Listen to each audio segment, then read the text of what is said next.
Goggins appeared and disappeared several times. It appeared the first time when I was 17, really appeared when I gained about 125 pounds. I went from 175 to 300 pounds almost. And lowest part of my life, I was in a fucked up relationship. I was making no money. I was spraying for cockroaches, and all this stuff was just coming on me. And I have to find something. And Goggins came out. Like through all my insecurities, all my fears, all my doubts, all my introverted ways. I used to stutter real bad. Everything I did, I had to find strength in that.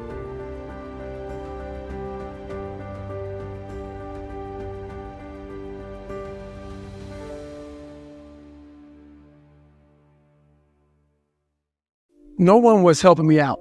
So my dad made my mom kind of irregular. So she worked 3 jobs, went to college full time, so she was never around. One time this person drew a picture of me and, said, "We're going to kill you, nigger," on my Spanish notebook. And I took it to my principal. And my principal said, "They spelled nigger Niger." That was the best advice he can give me. So long story short, what I realized was no one was here to help me. And the feeling I had every morning, I started shaving my head when I was 16 years old. And the feeling I had every morning, I looked in the mirror, was horrible. And I didn't want to feel like that anymore. And how I felt was a kid going nowhere, a kid that was scared. And most kids will accept that and look for help. But the best thing that happened to me, no one helped me. No one felt sorry for me. Our mind wants to protect us. The mind is honestly, it has a tactical advantage over us. It knows our deepest, darkest fears or insecurities. It knows where we start to feel, we start getting that doubt creeping that says, "Hey man, you know what, man, maybe this isn't good. Let's go back home to the wife. Let's go back home to the kids. This is not comfortable." So in that moment, the mind directs us. It's a protective mechanism. It saves us from doing bodily harm, or it really saves us from discovering that the mind's like, "I want to be in charge of you." So it tells you, let's just stop right here. But once you start breaking through that barrier and start breaking down that governor that you've put in your mind, because we forget we are in control of our mind. We believe it's the other way around. No, we put in our minds what we should do, but we believe our mind is telling us, it's giving us all this feedback. We have to reprogram it and tell us, no, we're good. We're good, this sucks, but it's okay.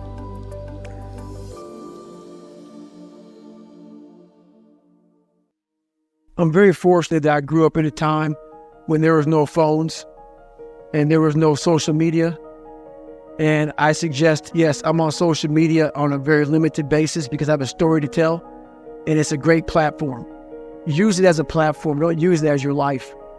My biggest advice to give everybody in the world is, like I say, we live in an external world. Everything is you got to see it, touch it, it's external. If you can, for the rest of your life, live inside of yourself.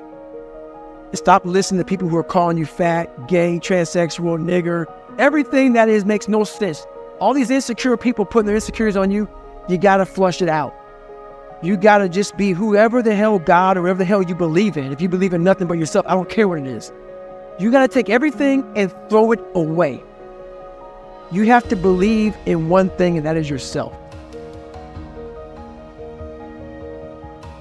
And I'm not saying don't believe in God or what you believe in, but right now, for you to find greatness in yourself, you're not going to find it by looking in a book or by even hearing me.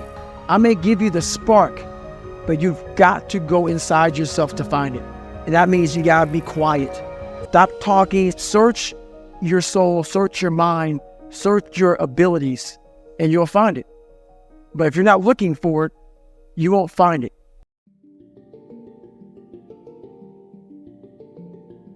They think it's a permanent fix. They think it's something that is a constant. They think that maybe once I get it, I'm going to hold on to it. Nothing is permanent. Nothing is permanent. And a lot of times you have to learn to perform without motivation. You have to learn to perform without purpose. You have to learn to perform a lot of different things. And that's what people think. They think I need to have this motivation to work out, to study, to be better. So if they don't have it, they just don't fucking do it. And that's where you fail. You have to learn to train your mind well beyond motivation. If you have motivation, that's great. That's some kindling to the fire. But motivation, you have to learn to exist without it. You have to learn to be, you have to be your best self when you're least motivated. And that's the tricky part about all that shit. Motivation is just a word. You have to have these different things in your mind on where you want to go and know that motivation is not going to get me there. Because I'm not going to always be motivated. And discipline is good too. But without a clear headspace, there's no discipline. So let's say we have a circuit breaker, okay? And I'm loading everything up to one fucking circuit. Just load it up. It's going to fucking blow. Once that thing blows, man, the circuit's all fucked up. You're going to have each thing plugged into the right spot, like a fucking crowded garage.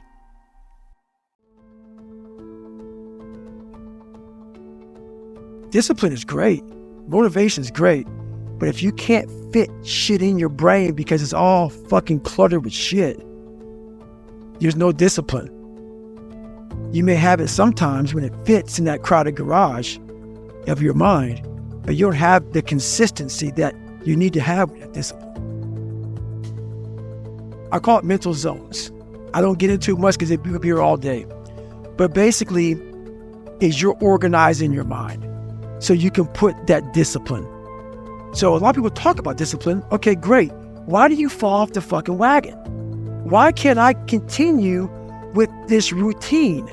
Going to the gym, being better, waking up early, eating the right foods. It's because maybe it's your kids, maybe it's your wife, maybe it's your job. You don't have it compartmentalized and organized in these nice shelves. Like you look in the garage, it's all fucking a nice organized militant garage. Hey, where are my dumbbells? Right there. A lot of people who's bright, hey, where's my dumbbells? Let me look. They're fucking throwing shit. They're looking through totes. They're all fucked up. So where am I going to put discipline in that mind if I can't find other shit?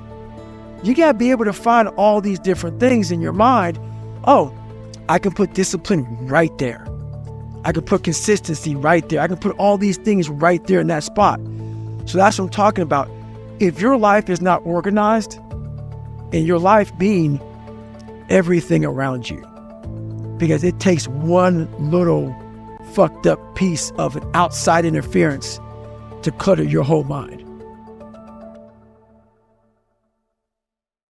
I believe that most human beings are only living at about 40% of their capability. So the mind has a governor, like a car. If you're driving a car and the car has a governor on it, the car may say 130 miles an hour, but the governor is set for 91. Once that governor sets in, you get to 91, that car starts doing this. The car wants to go. The car wants to go, but that fucking factory said, we're not going past 91. We have a factory, a nice governor in our brain, and it's a survival mechanism. It protects us from pain and suffering. The second we feel that shit, our mind says, oh no, this isn't fun. We should back off. We should sit down, find something more comfortable. And there's something about the mind. The mind has the tactical advantage over you at all times. At all times of your life, the mind has a tactical advantage over you. Why is that?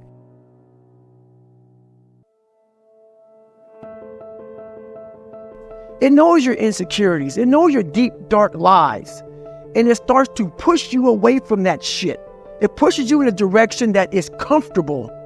The mind controls everything.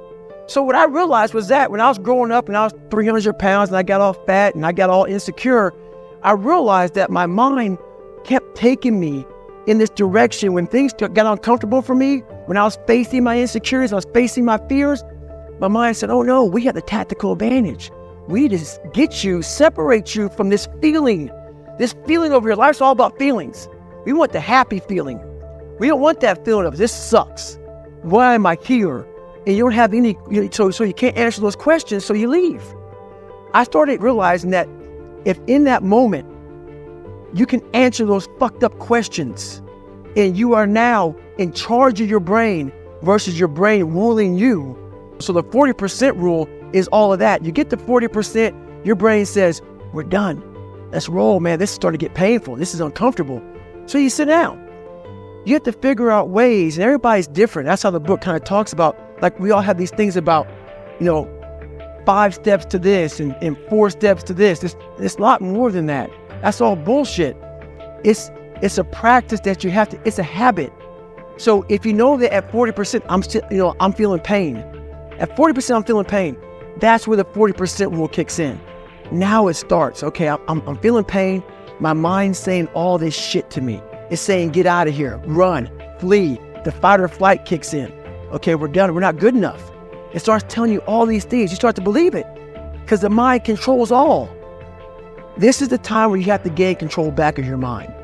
It's okay. Let me see if I can go 45%. And once you start giving yourself more and more hope, the mind starts to be, okay, what are you doing? We're supposed to be going right and you're going left. You start then controlling your mind. Start finding more in yourself. And then it goes from 40% to a lot further than that. But that's the start of it though. Get to the spot where your mind is saying stop. Whatever that is, you gotta get there first. And then that's when that shit starts to work for you. You gotta control yourself in that moment.